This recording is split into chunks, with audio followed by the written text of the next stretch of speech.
Kozhikode saint Patrick's പള്ളിയുടെ പിന്നിലെ കെട്ടിടത്തിൽ ഒരു തീപിടുത്തമുണ്ടായി. കെട്ടിടത്തിന്റെ ഉൾഭാഗം പൂർണ്ണമായും കത്തിനശിച്ചു.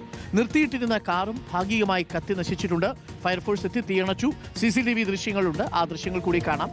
സംശയാസ്പദമായ ഒരാൾ കെട്ടിടത്തിൽ നിന്ന് ഇറങ്ങിപ്പോകുന്നത് പക്ഷേ ചിത്രങ്ങളിലുണ്ട്. അത് അല്പം ആശങ്കയുണ്ടാക്കുന്നൊരു വിഷയമാണ്. ഇപ്പോൾ ഒരാൾ ഇറങ്ങിപ്പോന്നു. തീ പിടിക്കുന്നതിന് തൊട്ട് മുമ്പ് ഒരാൾ പള്ളിയുടെ ഭാഗത്തു നിന്ന് ഇറങ്ങിപ്പോകുന്നുണ്ട്. ഇയാൾ എന്തിനാണ് അവിടെ വന്നത് എന്നുള്ളതാണ് ഇനി പ്രധാനപ്പെട്ട ചോദ്യം. കെട്ടിടത്തിൻ്റെ ഉൾഭാഗത്തിൽ ഈ കോഴിക്കോട് സെന്റ് പാട്രിക്സ് പള്ളിയുടെ പിന്നിലെ കെട്ടിടത്തിലാണ് തീപിടുത്തമുണ്ടായത്, പള്ളിയിലല്ല.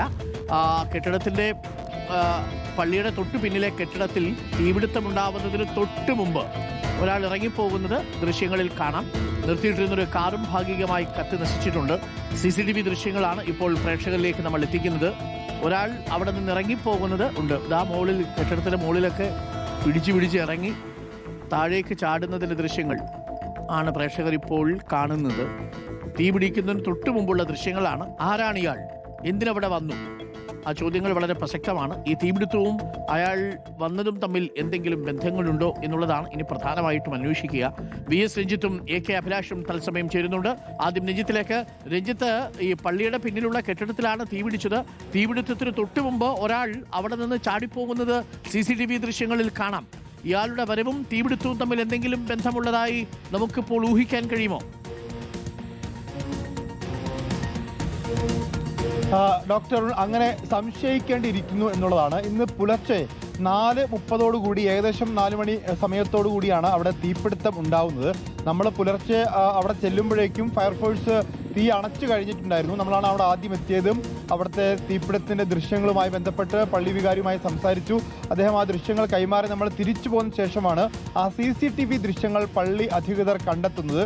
ആ CCTV ദൃശ്യങ്ങളിൽ സംശയമുണ്ട് എന്ന് നമ്മളെ പള്ളി അധികൃതർ, പള്ളി വികാരി ഉൾപ്പെടെ അറിയിക്കുകയായിരുന്നു. അതായത് ഈ തീപിടുത്തം ഉണ്ടാവുന്ന ആ സമയത്ത് കെട്ടിടത്തിൽ നിന്ന് ഇങ്ങനെ പുക ഉയരുന്നുണ്ട്.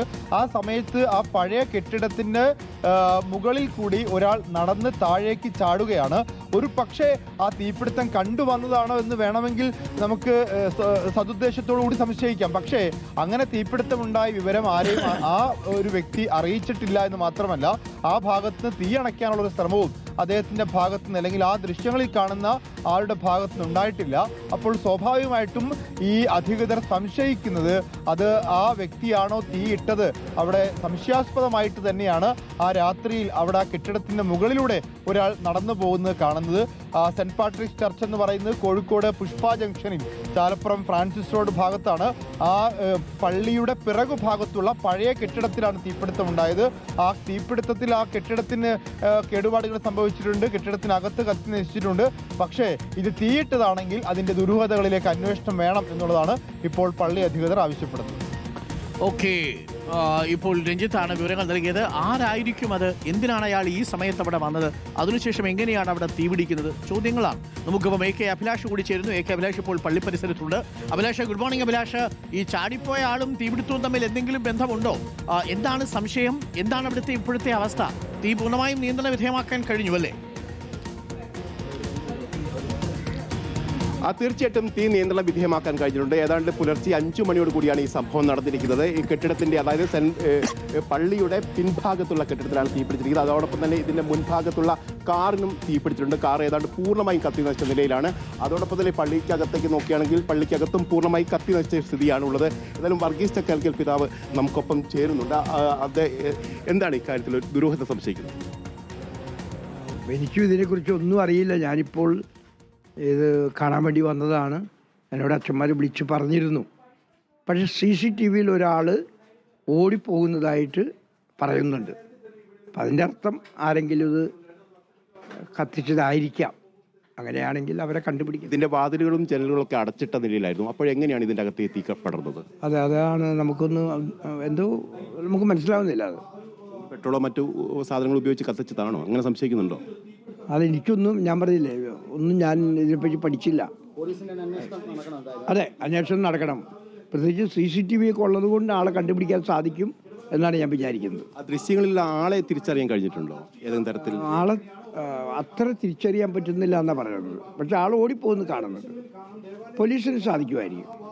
പ്രധാനമായിട്ടുള്ള കാര്യം എന്ന് വെച്ചാൽ തീ പിടിച്ചെങ്കിൽ ഇപ്പോൾ ഇങ്ങോട്ടേക്ക് പറ്റുന്നില്ല, അത് വലിയ ആശ്വാസം. അതെ, ആശ്വാസമാണ്. അതാണ് ഞാനും പറയുന്നത്. ഇത് ഇത്രയൊക്കെ സംഭവിച്ചെങ്കിലും ഞാൻ പ്രത്യേകമായിട്ട് ദൈവത്തിന് നന്ദി പറയുന്നു. കാരണം ഇത് പടർന്നു പിടിച്ചിരുന്നെങ്കിൽ പള്ളി മാത്രമല്ല, പള്ളിമേട, ഇവിടെ അടുത്ത് വീടുകളുണ്ട്, ഈ വശം മുഴുവനും കത്തുപിടിക്കും.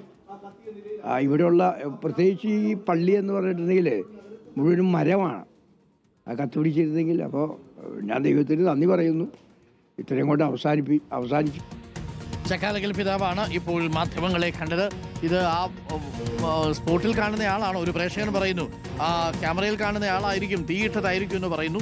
എന്ന് വന്നാൽ നമുക്കൊന്നും അങ്ങോട്ട് ഊഹിക്കാൻ പറ്റുന്നില്ല. ഒരു ഊഹം കൊണ്ട് കാര്യമില്ലല്ലോ, തെളിവുകൾ വേണമല്ലോ. പക്ഷേ അയാൾ എന്തിനായിരിക്കും രാത്രിയിൽ അവിടെ വന്നിട്ടുണ്ടാവുന്നത്? ഇതിന് ഇനി വേറെ എന്തെങ്കിലും ആവശ്യത്തിന്, എന്തെങ്കിലും മോഷ്ടിക്കാനോ ആണോ വന്നതെന്നും അറിയില്ല. പക്ഷേ അയാൾ ആ സമയത്ത് അവിടെ നിന്ന് പോകുന്നതും അതിനുശേഷം തീ പിടിക്കുന്നതും രണ്ടും തമ്മിൽ എന്തോ ഒരു ബന്ധമില്ലേ എന്ന് സംശയിച്ചാൽ നമുക്ക് തെറ്റു പറയാൻ പറ്റില്ല.